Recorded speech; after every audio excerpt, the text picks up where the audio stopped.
The night began like any other. My two friends, Alex and Sarah, and I decided to catch a late-night horror film at the old cinema downtown.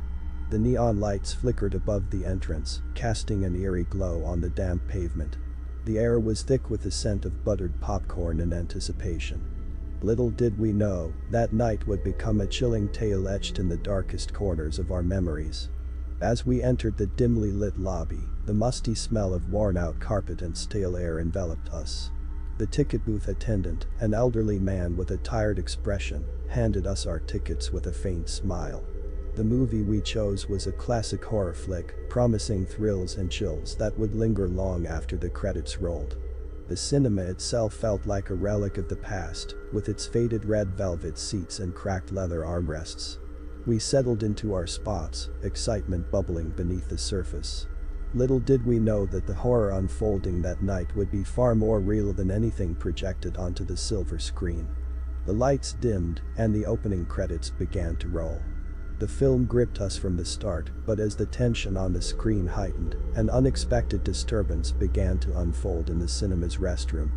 About halfway through the movie, nature called for Sarah. She excused herself and made her way to the restroom at the end of the dimly lit hallway. Alex and I were engrossed in the film, the suspense building with every passing scene. Minutes later, Sarah returned, her face pale and eyes wide with fear. "You won't believe what just happened in there," she stammered, struggling to find the right words. Alex chuckled, dismissing her with a wave of his hand. "Come on, Sarah, we're in the middle of a horror movie. Your imagination is probably running wild." But Sarah insisted, her voice shaky. "I swear, something is not right. There's someone in there." Curiosity overcame us, and we decided to investigate. As we entered the dimly lit restroom, the air grew thick with tension. The buzzing of flickering fluorescent lights filled the small space. Sarah pointed to the row of sinks, her hand trembling. "I saw her in the mirror," she whispered, her eyes darting around the empty room. "A woman. She looked terrified, and she asked for help." Alex and I exchanged skeptical glances. "You're messing with us, Sarah," he said, trying to hide a nervous laugh. But as we turned to leave, a cold breeze swept through the room, extinguishing the dim overhead lights. The once familiar surroundings became an ominous labyrinth of shadows. Panic set in as we fumbled for the exit, our laughter replaced by a haunting silence. Back in the cinema, the film continued to play, the eerie soundtrack now accompanied by the echoing sounds of our hurried footsteps.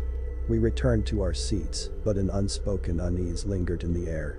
As the movie progressed, the atmosphere inside the cinema became increasingly tense.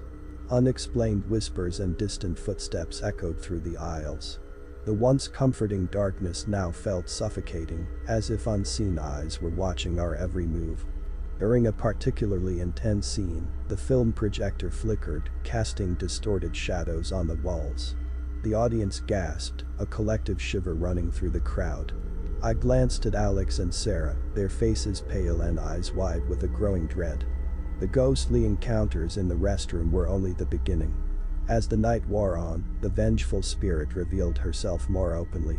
Images of the deceased woman flashed on the screen, a cinema employee named Emily, who had met a tragic end within these very walls. Driven by an otherworldly force, Sarah led us back to the restroom. The air was thick with a spectral energy as Emily's apparition materialized in the mirror.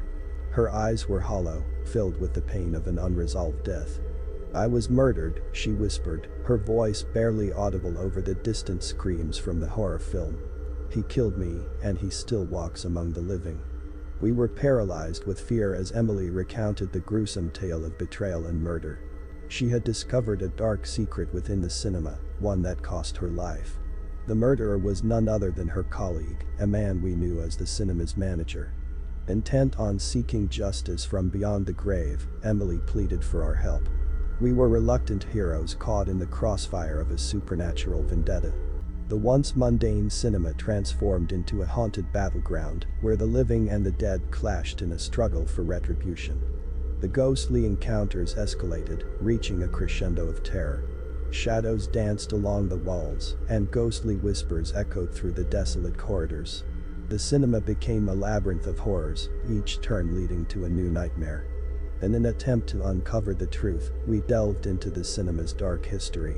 Newspaper clippings revealed the unsolved mystery of Emily's death, a case buried beneath layers of secrecy. The manager, a man named Richard, had successfully concealed his sinister deeds, presenting a facade of normalcy to the unsuspecting staff. Armed with the grim knowledge of Emily's fate, we confronted Richard. The cinema, once a haven for entertainment, now echoed with the chilling tension of a ghostly reckoning. We cornered Richard in his office, the air thick with the stench of impending doom. "I know what you did," I declared, my voice trembling with a mixture of fear and determination. "Emily is here, and she won't rest until you face the consequences." Richard's face contorted with a mixture of guilt and defiance. "You fools have no idea what you've unleashed. Emily deserved what she got." As the words left his lips, the temperature in the room plummeted. Emily's spectral form materialized, her eyes burning with an otherworldly rage. The room quivered with the intensity of a brewing storm, the very fabric of reality unraveling in the presence of the vengeful spirit. In a chilling whisper, Emily spoke, her words laced with an ancient power. "You will pay for your sins, Richard. Your reign of darkness ends tonight." The encounter that followed transcended the boundaries of the living and the dead.